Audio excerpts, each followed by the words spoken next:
Well, I'm excited. All right, welcome back. Chapter 3 today. Sorry I took so long, first of all, for the chapter 3. I'm sorry. I was grinding. I was like, oh, I'm going to do it tomorrow. We all have things we want to do, and then we end up like being unable to do them because we just keep forgetting. So that's what happened. I'm going to be honest. My bad. Anyway, topic for today before we start reading. Crazy energy. The secret to having a lot of energy. Now, when I met Fernanda, this is gonna be crazy because a long time I'll look back on these videos and I'll be like, look at little Oliver talking about when he met Fernanda. But when I met Fernanda, she asked my friend Jose, she was like, what's up with this guy Oliver? Is he like on drugs or something? Because he just has so much energy. He's just like absolutely whacked and cracked out of his mind. And that's all the time. Like I talk to people, I'm never like, hey, what's up, man? Like, yo, like let's stay chill. No, like I'm always like alive. So I'm gonna teach y'all the secret to having hella energy. The secret is three things actually. First one, drinking a bunch of coffee. All I gotta say about that one. Second one is dopamine. All right, if you're just giving yourself dopamine, which is the thing that makes you happy and energetic and feels like you just accomplished something, and like you feel all positive and stuff after you get that dopamine. If you just give yourself dopamine all the time with no restriction, like if you just open up Instagram, dopamine, hit the vape, dopamine, you're not gonna have that feeling within you of all that happiness and energy and dopamine because you're burning it up every second. You're like, like your dopamine receptors are fried. So first thing, have some self-control. All right, put this freaking phone and the vape away, and just try to make yourself happy in natural ways. It'll take a little while because your brain is so fried and zaps from all the TikTok. Don't mean you need to chill with all that, my man. Chill out with that. Your brain will start to heal, and then you'll start to have more of that like happiness and energy and motivation, I guess, within you because you're not just constantly activating the reward center of your brain. All right. Third thing, gratitude. The truth is, I've realized this. The truth is, we all talk about, oh yeah, I'm grateful for my circumstances. But the reality is, if you wake up and do something every day, you're not going to be grateful for it. Like we all say, like, oh, I'm grateful to live in America. But all the time we're complaining about our problems. Or like, oh, I'm grateful to not be starving in Africa. But all the time we're complaining about our problems. So when are you actually grateful for something? When you limit how much you get it. For example, let's say that this is my water right here. Let's say that I say no water for the whole day until nighttime. Right? I'm going to be feeling hella grateful for water when I drink it at night because I've cut myself off from it. I've limited myself from it. Too much of something, getting used to something, prevents us from being grateful. And being grateful gives you hella energy. Because like, imagine you're just so grateful to be in America and be healthy and be young. Every day you just jump out of bed if you were really feeling that grateful. You're like, I'm in America! You go brush your teeth, you'd be so happy. You know what I'm saying? But you're not because you got so used to it. So limit yourself. Am I saying limit yourself by moving out of America and only coming here every now and then? No, but like in little things in your life that can make you more grateful, limit yourself. Like I said, all those things that are giving you dopamine, limit yourself. That way when you're on them, you're like more grateful for it. Like, oh, like I love Instagram, for example. That's kind of a dumb example. But like, gaming, I guess, for example. If you're always playing video games or something like that, then you're not going to be so grateful and it's not going to make you so happy and grateful for the opportunity to chill and relax. But if you limit yourself to it, you're going to be super grateful. It's going to get you all booted and zooted up and you're going to be feeling all happy. Fix your brain, all right? Your brain's probably too zooted. That's why you don't have any energy. And don't try being like, bro, chill, bro. Like, just be chill. Like, just chill. Like, shawties dig it when you chill. You know that within you, that's not who you really are. That's not. Within you, you're meant to have a lot more energy, all right? People are not just born in this, I'm chilling. I'm chill. That's dumb. It's not real. It's a lie. All right. Chapter 3, my love. Let's get it. Chapter 3. He who can do this has the whole world with him. He who cannot walks a lonely way. I often went fishing up in Maine during the summer. Personally, I'm very fond of the strawberries and cream, but I have found that for some reason, fish prefer worms.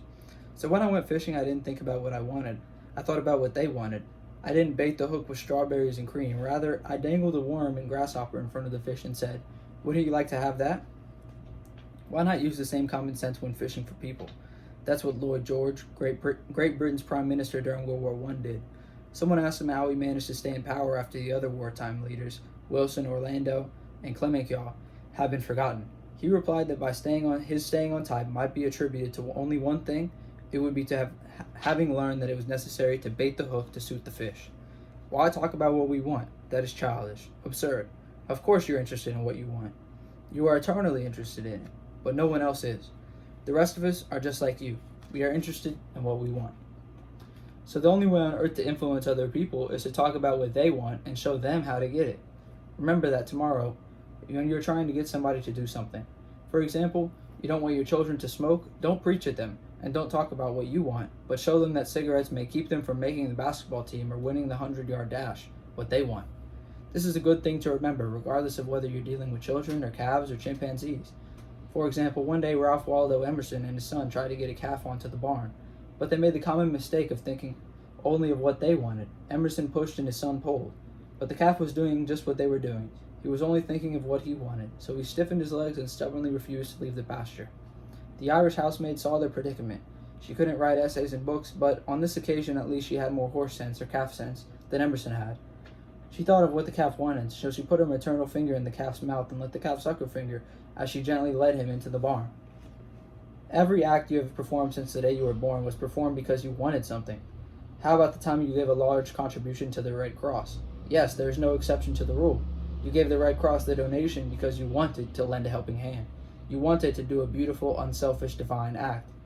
Inasmuch as ye have done unto the last of these my brethren, ye have it done unto me. If you hadn't wanted that feeling more than you wanted your money, you would not have made the contribution. Of course, you might have made the contribution because you were ashamed to refuse or because a customer asked you to do it. But one thing is certain, you made the contribution because you wanted to. You wanted something. Harry A. Overstreet, in his illuminating book, Influencing Human Behavior, said, "Action springs out of what we fundamentally desire." And the best piece of advice which can be given to would-be persuaders, whether in business, in the home, in the school, or in politics, is, first, arouse in the other person an eager want. He who can do this has the whole world with him. He who cannot walks a lonely way. Andrew Carnegie, the poverty-stricken Scotch lad who started to work at 2 cents an hour and finally gave away $365 million, learned early in life the only way to influence people is to talk in terms of what the other person wants. He attended school only for 4 years, yet he learned how to handle people. To illustrate, his sister-in-law was worried sick over her 2 boys. They were at Yale, and they were so busy with their own affairs they neglected to write home and paid no attention to their mother's frantic letters. Then Carnegie offered to wager $100 that he could get an answer by return mail, without even asking for it. Somebody called his bet, so he wrote his nephews a chatty letter, mentioning casually in a postscript that he was sending each one a $5 bill. He neglected, however, to enclose the money. Back came replies in return mail thanking Dear Uncle Andrew for his kind note, and you can finish the sentence yourself. Another example of persuading comes from Stan Novak of Cleveland, Ohio, a participant in our course. Stan came home from work one evening to find his youngest son, Tim, kicking and screaming on the living room floor. He was to start kindergarten the next day and was protesting that he would not go. Stan's normal reaction would have been to banish the child to his room and tell him he'd rather make up his mind to go. He had no choice, but tonight, recognizing that this would not really help Tim start kindergarten in the best way of mind, Stan sat down and thought, if I were Tim, why would I be excited about going to kindergarten? He and his wife made a list of all the fun things Tim would do, such as finger painting, singing songs, making new friends. Then they put them into action. We all started finger painting on the kitchen table. My wife, Lil, my other son Bob, and myself, we were all having fun. Soon Tim was peeping around the corner. Next, he began to participate. Oh no, you have to go to kindergarten first to learn how to finger paint. With all the enthusiasm I could muster, I went through the list talking in terms that he could understand, telling him all the fun he would have in kindergarten. The next morning, I thought I was the first one up. I went downstairs and found Tim sitting sound asleep in the living room chair. What are you doing here? I asked. I'm waiting to go to kindergarten. I don't want to be late. The enthusiasm of our entire family had aroused in Tim an eager want that no amount of discussion or threat could have possibly accomplished. Tomorrow, you may want to persuade somebody to do something. Before you speak, pause and ask yourself, how can I make that person want to do it? That question will stop us from rushing into a situation heedlessly, with futile chatter about our desires. At one time, I rented the grand ballroom of a certain New York hotel for 20 nights, and in each season in order to hold a series of lectures. At the beginning of one season, I was suddenly informed that I should have to pay almost 3 times as much rent as formerly. This news reached me after the tickets had been printed and distributed and all announcements had already been made. Naturally, I did not want to pay the increase, but what was the use of talking to the hotel about what I wanted? They were interested only in what they wanted. So a couple days later, when I went to see the manager, "I was a bit shocked when I got your letter," I said, "but I don't blame you at all. If I had been in your position, I should have probably written a similar letter myself. Your duty as a manager of the hotel is to make the profit possible. If you don't do that, you'll be fired, and you ought to be fired. So, let's take a piece of paper and write down the advantages and the disadvantages that will occur to you if you insist on this increase in rent."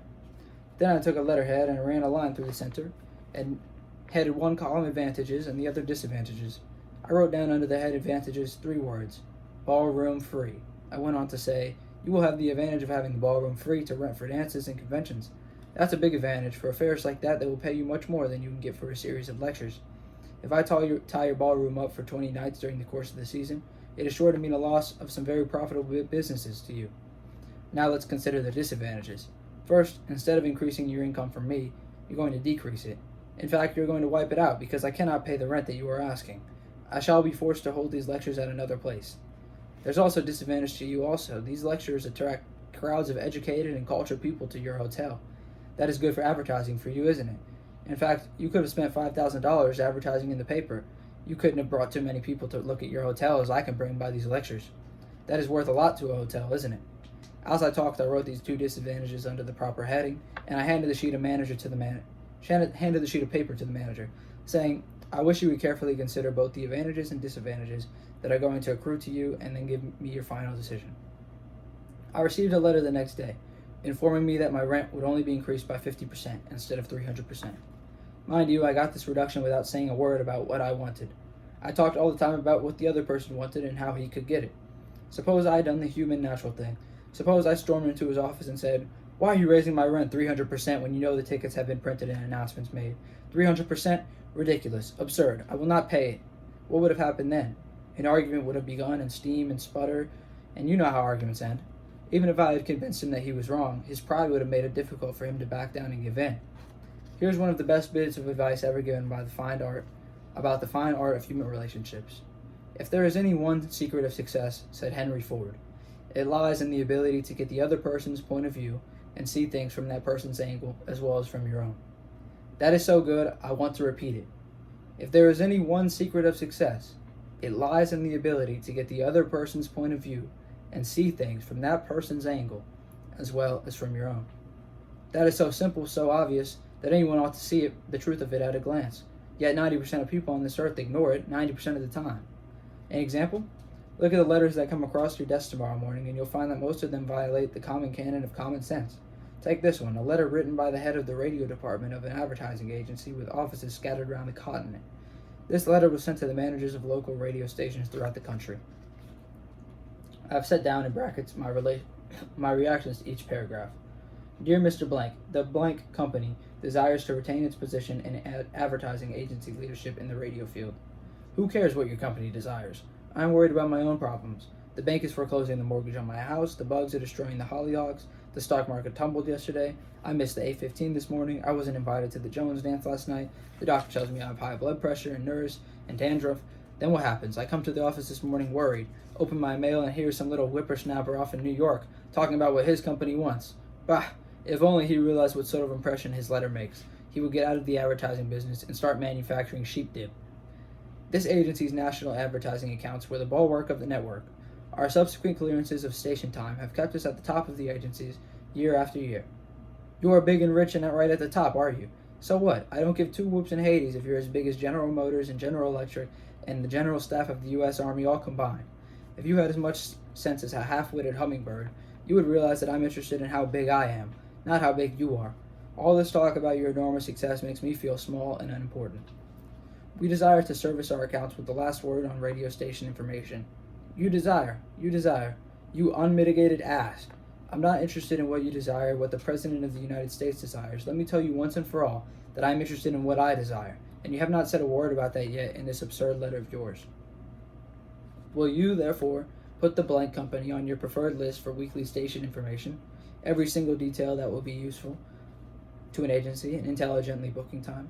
Preferred list? You have your nerve. You've made me feel insignificant by your big talk about your company, and then you ask me to put you on a preferred list. You don't even say please.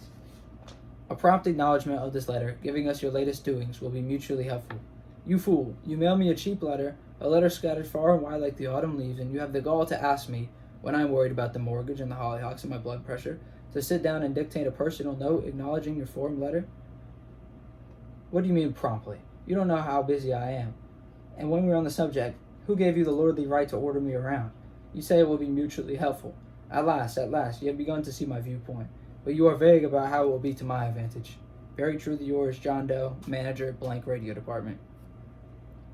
P.S. The enclosed reprint from the Blankville Journal will be of interest to you, and you may also want to broadcast it on your station. Finally, down here in the postscript, you mentioned something that may help me solve one of my problems.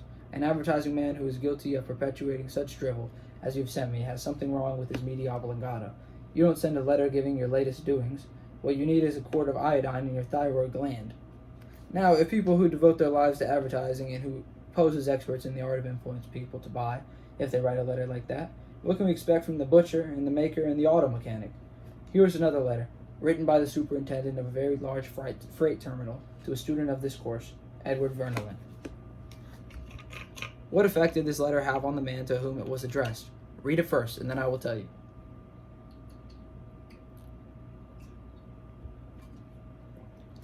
Gentlemen, the operations at our outgoing rail receiving station are handicapped because a material percentage of the total business is delivered us in the late afternoon. This condition results in congestion, overtime on the part of our forces, delays to trucks, and in some cases delays to freight. On November 10th, we received from your company a lot of 510 pieces, which reached here at 4:20 p.m. We solicit your cooperation toward overcoming the undesirable effects arising from the late receipt of freight. May we ask that on days which you ship the volume which was received here above the date, effort may be made to either get the truck here earlier and deliver us the part of the freight during the morning. That advantage would occur to you under such an arrangement would be that of more expeditious discharge of your trucks and the assurance that your business would go forward on the date of its receipt. Very truly yours, Blank. After reading this, Mr. Vermelin, sales manager for A. Zajera Sons Incorporated, sent it to me with the following comment. This letter had the reverse effect from that it was intended. This letter begins by describing the terminal's difficulties, in which we are not interested, generally speaking. Our cooperation is then requested without any thought to whether or not it was inconvenience to us. And then finally, in the last paragraph, the fact is mentioned that if we do cooperate, it will mean a more expeditious discharge of our trucks with the assurance that our freight will go forward on the date of its receipt. In other words, that in which we are most interested is mentioned last, and the whole effect is one of raising a spirit of antagonism rather than one of cooperation. Let's see if we can rewrite and improve this letter. Let's not waste any time talking about our problems. As Henry Ford admonishes, let's get the other person's point of view and see things from his and her angle, his or her angle, as well as from our own. Here is one way of revising the letter. It may not be the best way, but isn't it surely an improvement?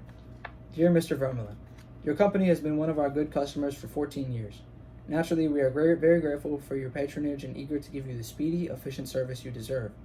However, we regret to say that it isn't possible for us to do that when your trucks bring us a large shipment late in the afternoon, as they did on November 10th. Why? Because many other customers make late afternoon deliveries also. Naturally, that causes some congestion. That means your trucks are held up unavoidably at the pier, and sometimes even your freight is delayed. That's bad, but it can be avoided. If you make your deliveries at the pier in the morning, when possible, your trucks will be able to keep moving, your freight will get immediate attention, and our workers will get home early at night to enjoy a dinner of the delicious macaroni and noodles that you manufacture. Regardless of when your shipments arrive, we shall always cheerfully do all in our power to serve you promptly. You are busy. Please do not trouble much to answer our note. Yours truly, Blank. Barbara Anderson, who worked in a bank in New York, decided to move to Phoenix, Arizona because of the health of her son. Using the principles she had learned in our course, she wrote the following letter to her 12 banks in Phoenix. Dear Sir, my 10 years of banking experience should be of interest to a rapidly growing bank like yours. In various capacities in bank operations with the Bankers Trust Company in New York, leading to my present assignment as branch manager, I have acquired skills in all phases of banking, including depositor relations, credits, loans, and administration. I will be relocating to Phoenix in May, and I'm sure I can contribute to your growth and profit. I will be in Phoenix the week of April 3rd, and I would greatly appreciate the opportunity to show you how I can help your bank to meet its goals. Sincerely, Barbara Anderson. Do you think Miss Anderson received any response from that letter? 11 of the 12 banks invited her to be interviewed, and she had a choice of which banks offered to accept. Why? Miss Anderson did not state what she wanted, but wrote in the letter how she could help them, focused on their wants, not her own. Thousands of salespeople are pounding the pavements today, tired, discouraged, underpaid. Why? Because they were always thinking only of what they want. They don't realize that neither you nor I want to buy anything.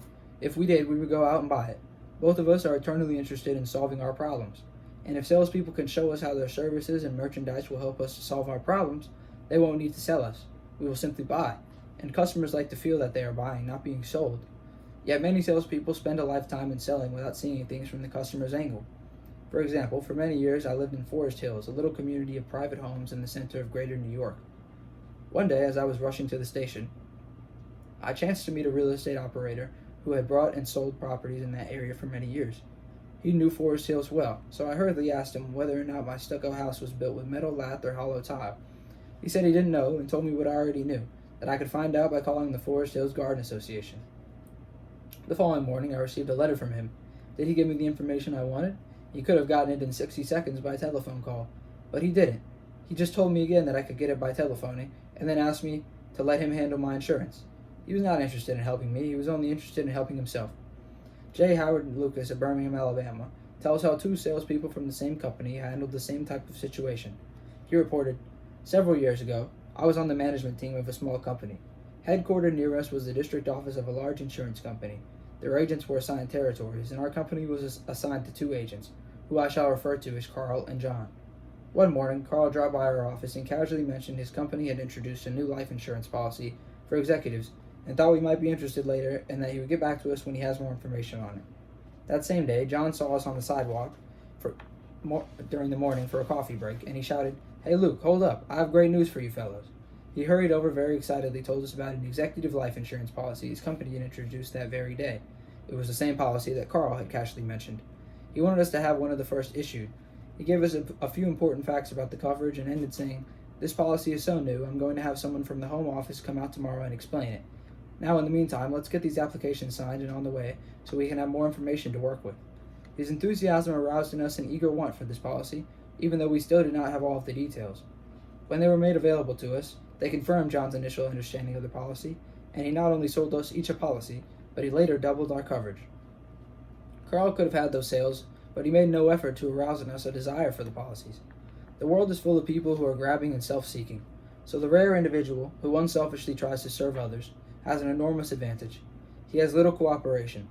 Owen D. Young, a noted lawyer and one of America's great business leaders, once said, "People who can put themselves in the place of other people, who can understand the workings of their mind, need never worry about what the future has in store for them."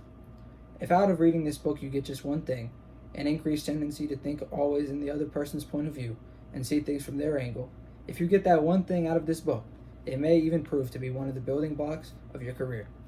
Looking at the other person's point of view and arousing in him an eager want for something is not to be construed as manipulating the person that he will do something for your benefit and his detriment. Each party should gain from the negotiation. And the letters to Mr. Vermelin, both the sender and receiver of the correspondence, gained by implementing what we suggested. Both the bank and Mrs. Anderson won by her letter, and that the bank obtained a valuable employee and Miss Anderson a suitable job. And in the example of John's sale and insurance to Mr. Lucas, both gained through his transaction. Another example in which everybody gains through this principle comes from Michael E. Wooden of Warwick, Rhode Island, who was a territory salesman for the Shell Oil Company. Mike wanted to be the number one salesperson in his district, but one service station was holding him back. It was run by an older man who could not be motivated to clean up his station. It was in such poor shape that sales were declining significantly. The manager would not listen to any of Mike's pleas to upgrade the station. After many exhortations and heart-to-heart talks, all of which had no impact, Mike decided to invite the manager to the newest Shell station in his territory. The manager was so impressed by the facilities at the new station that when Mike visited him the next time, his station was cleaned up and had recorded a sales increase. This enabled Mike to reach the number one spot in his district. All his talking and discussion hadn't helped, but by arousing an eager want in the manager, by showing him the modern station, he had accomplished his goal, and both the manager and Mike benefited. Most people go through college and learn how to read Virgil and master the mysteries of calculus without ever discovering how their own minds function. For instance, I once gave a course in effective speaking for the young college graduates who were entering the employ of the Carrier Corporation, the large air conditioner manufacturer. One of the participants wanted to persuade the others to play basketball in their free time, and this is what I like about what he said.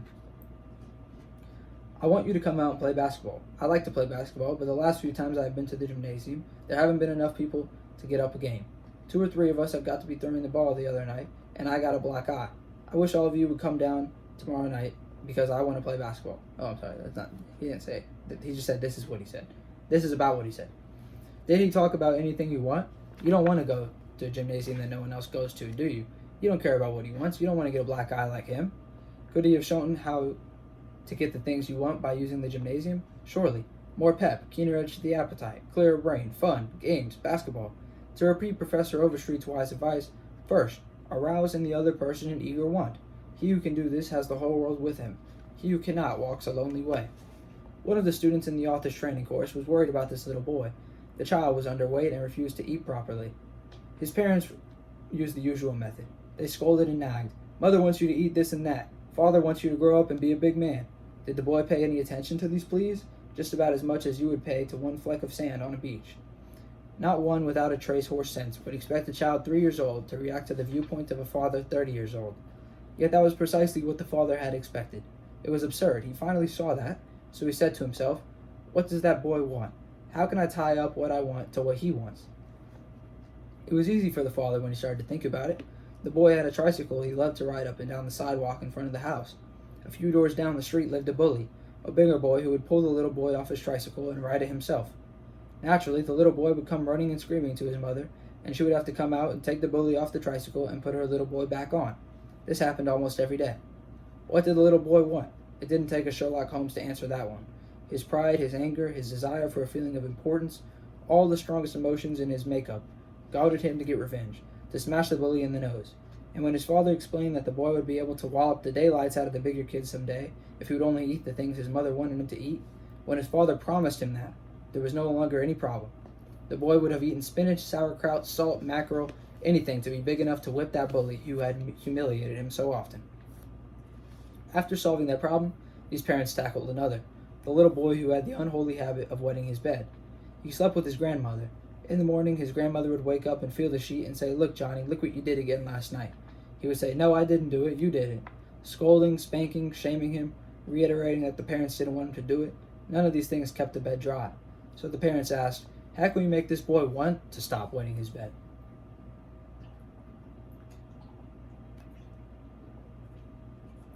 What were his wants?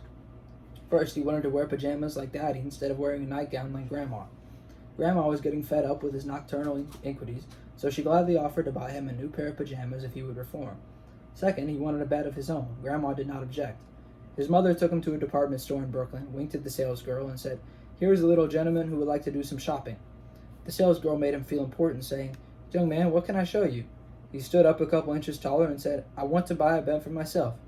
When he was shown the one his mother wanted him to buy, she winked at the salesgirl, and the boy was persuaded by her to buy it. The bed was delivered the next day, and that night, when father came home, the little boy ran down to the door, shouting, "Daddy, Daddy, come upstairs, see the bed that I bought." The father, looking at the bed, obeyed Charles Schwab's injunction. He was hearty in his approbation and lavish in his praise. "You are not going to wet this bed, are you?" the father said. "Oh, no, no, no, I will never wet this bed." The boy kept his promise, for his pride was involved. That was his bed. He and he alone had bought it, and he was wearing pajamas now like a little man. He wanted to act like a man, and he did.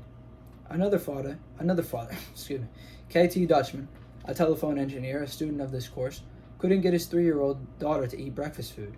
The usual scolding, pleading, coaxing methods had all ended in futility. So the parents asked themselves, how can we make her want to do it? The little girl loved to imitate her mother, to feel big and grown up, so one morning they put her on a chair and let her make the breakfast food. At just the psychological moment, father drifted into the kitchen, where she was stirring the cereal, and she said, "Oh, look, Daddy, I'm making the cereal this morning." She ate 2 helpings of the cereal without any coaxing, because she was interested in it. She had achieved that feeling of importance. She had found in making the cereal an avenue of self-expression. William Winter once remarked that self-expression is a dominant necessity of human nature.